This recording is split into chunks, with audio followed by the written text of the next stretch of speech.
Eccoci qui ragazzi e benvenuti in questa nuova puntata. Come state? Sempre bello rivedervi qui sul mio canale. Ma se ti dicessi che quando sono stato in Grecia quest'anno, poco tempo fa, ho conosciuto uno dei batteristi, uno dei didatti più incredibili al mondo?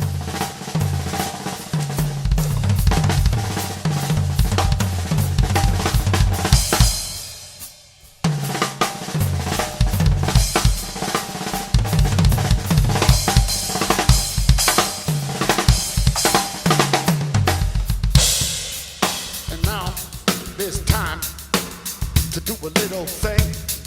It's called getting on the bus. Getting on the bus. Dave DiSenso era uno dei 6 batteristi docenti al Lap Drum Camp. Non voglio stare a spiegare cos'è stato il Lap Drum Camp perché ne ho già parlato negli altri video che ho fatto su Gergo Borlai e su Eric Moore e te li lascio in descrizione, quindi se sei curioso vai a vedere. Oggi però parliamo di Dave DiSenso e dei concetti che sono riuscito ad assorbire, i concetti che ci ha trasmesso nelle lezioni che abbiamo ricevuto quest'anno da lui. È stata un'esperienza bellissima anche perché Dave DiSenso, giusto per farvi una piccola infarinatura, è un batterista che suona dagli anni 80, lui inizia come batterista metal, ha suonato in vari gruppi, ha collaborato con molti musicisti, poi durante la sua carriera diciamo che è diventato un camaleonte, suona qualsiasi genere ed è professore alla Berklee College of Music, che è la scuola numero 1 al mondo per i musicisti. È stato veramente bellissimo conoscerlo perché è una personalità molto esuberante, molto simpatica, molto carismatica ed ha questo modo di spiegare veramente interessante che ci ha lasciato tutti sbalorditi. And if you're using your voice, developing your time and your ears. It's a lot. Like you know, you can really cover a lot of or touch a lot of bases with these exercises, especially if you bring your voice into it. And on that note, E ci ha trasmesso dei concetti a mio avviso importantissimi, tant'è che mi sono andato a comprare il suo libro. Vedete? Lui è autore di 3 libri in totale, questo è l'ultimo libro uscito, ve li lascio tutti in descrizione, sono molto interessanti, sono spiegati molto bene. Attenzione, sono in inglese, quindi se non mastichi benissimo la lingua potresti avere qualche difficoltà, però ti consiglio comunque di darci un'occhiata perché se gli altri libri sono come questo, vi posso garantire che sono veramente fatti bene. Nel video di oggi vi spiegherò il concetto fondamentale che ci ha trasmesso Dave DiSenso e per farlo vi porto un esercizio che prendo dal suo libro, quindi bando alle ciance, andiamo direttamente sulla batteria. Prima di fare questo però iscriviti al canale e attiva la campanella se i miei contenuti ti piacciono. Io mi chiamo Riccardo Vandelli, sono un batterista e nel mio canale puoi trovare tantissimi contenuti completamente gratuiti sul mondo della batteria, dalle reaction alle lezioni, e ci sono anche tanti PDF scaricabili completamente gratuiti, quindi se non mi conosci fai un giro sul canale, attiva la campanella per non perderti questi contenuti e spero che ti aiutino a crescere come batterista. Andiamo all'esercizio. Eccoci qui alla batteria ragazzi, andiamo direttamente all'esercizio di oggi preso dal libro di DiSenso. Il libro è diviso in più capitoli ma il concetto base è proprio quello di studiare dei fraseggi e delle frasi in diverse suddivisioni. E la cosa bella qual è? Che ogni esercizio ha una frase con certi accenti. E Dave per ogni esercizio, vi faccio vedere quello che andremo a fare oggi, questo è in 16esimi, vedete ha gli accenti in determinati punti. Dopo lui cosa fa? Va a scegliere degli sticking diversi mantenendo quegli accenti, quindi alla fine il senso della frase, la musicalità, quello che ci vuole trasmettere Dave nel libro non cambia. La cosa bella qual è? Che io posso suonare una frase a colpi alterni, ma la posso suonare anche a doppi colpi o anche con un linear, quindi integrando anche la gran cassa, ma se mantengo gli accenti dove devono essere, il senso, la musicalità della frase non cambia. Ed è questo secondo me il grande potere della dinamica.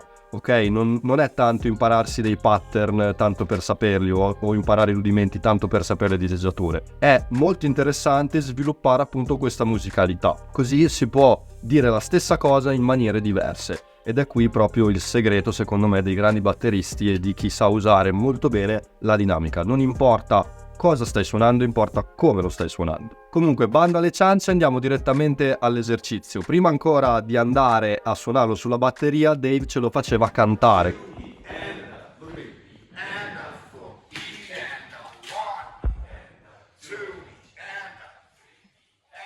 Quindi adesso ve lo solfeggerò, userò la suddivisione di 16esimi, quindi 1 E and 2 E and and so on, e così via. Ok? Non ti preoccupare perché troverai la trascrizione in PDF scaricabile completamente gratuita. Quindi se ti può interessare, scaricala. Andiamo direttamente all'esercizio.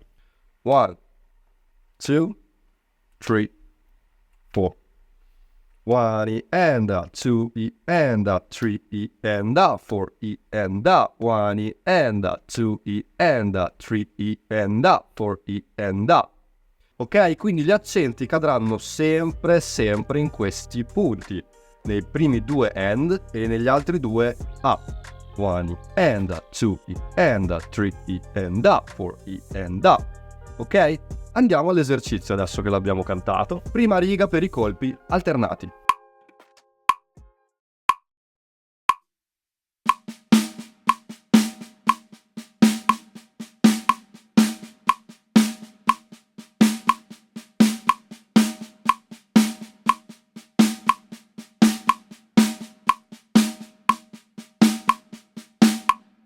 Andiamo a 80 bpm.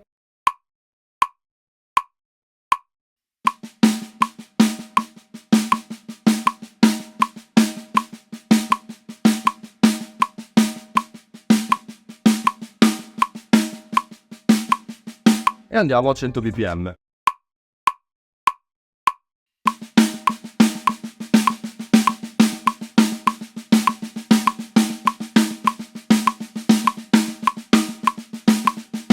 Molto bene, andiamo alla seconda riga, quindi suoniamo la stessa frase, stessi accenti con i doppi colpi. Attenzione, sono 2 colpi con la destra e 2 colpi con la sinistra, quindi i più esperti avranno già capito che gli ultimi 2 accenti sono sul secondo colpo della mano sinistra, quindi aumentando la velocità questa cosa non è facilissima da fare. Andiamo a vedere.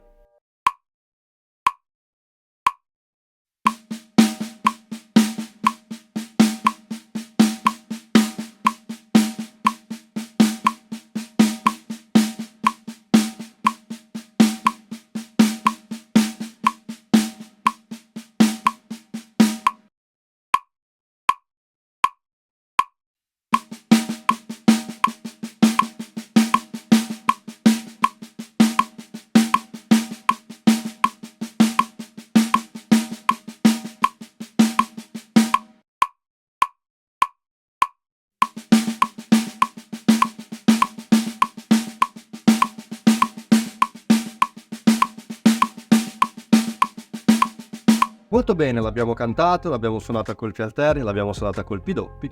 Adesso andiamo a suonarlo con uno sticking che mi ricorda un po' il paradiddle, perché ci sono colpi singoli di destra e colpi singoli di sinistra collegati da dei doppi colpi di destra o di sinistra. In questo caso, in questo esercizio sembra proprio quasi un paradiddle, anche se nel resto degli esercizi non è proprio così. Quindi andiamo a suonare anche questo sticking.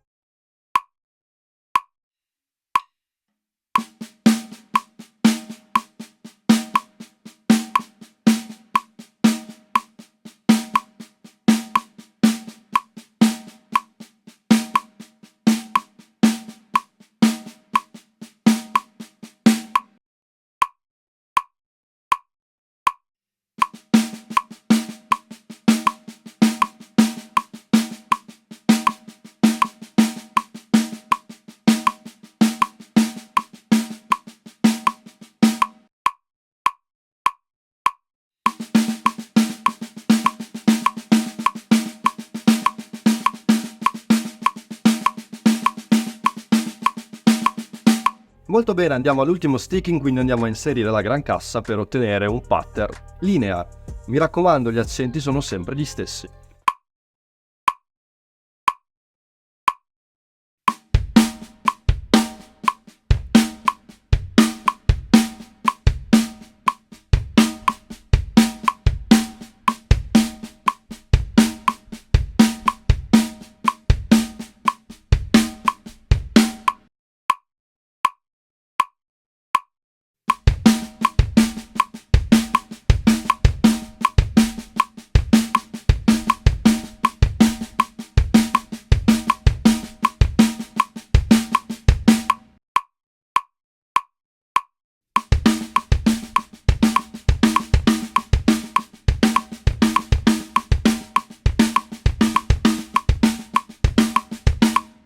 Molto bene, come avete visto anche con il linear, quindi il senso della frase non cambia mai, ed è questo che ho trovato molto interessante, è la cosa più importante secondo me che ci ha trasmesso Dave di senso. L'uso della dinamica, non importa se non sai a memoria un pattern, oppure se stai utilizzando un rudimento, se stai utilizzando semplicemente dei colpi singoli. Quello che importa è quello che tu vuoi dire, quello che tu vuoi esprimere attraverso appunto accenti forti e invece note non accentate. È proprio lì che esce il senso, il ritmo, l'intenzione di un fraseggio. E ci ha dimostrato appunto, come vi ho portato in questo video e in tutto il suo libro lo spiega, di come si può fare anche con diteggiature diverse. Ovviamente questo è un tipo di studio molto avanzato che va proprio ad analizzare molto nel dettaglio le frasi. Poi nella realtà, ragazzi, soprattutto a velocità alte, per esempio la riga dei doppi colpi con gli accenti è veramente molto difficile da utilizzare. Però questo può aiutare molto, perché ci può aiutare a potenziare e a rendere ancora più consapevole, avere più consapevolezza, più padronanza della mano sinistra e della coordinazione quando andiamo a inserire la grancassa. Quindi è una cosa, è un insegnamento che ho portato a casa proprio con tanta gioia, e sono felice di avervelo trasmesso, perché era un approccio che non avevo mai visto.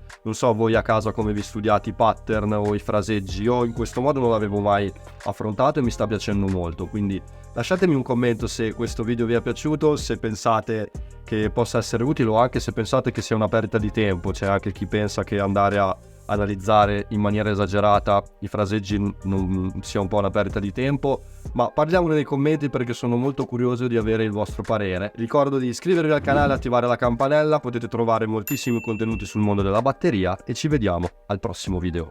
Ciao!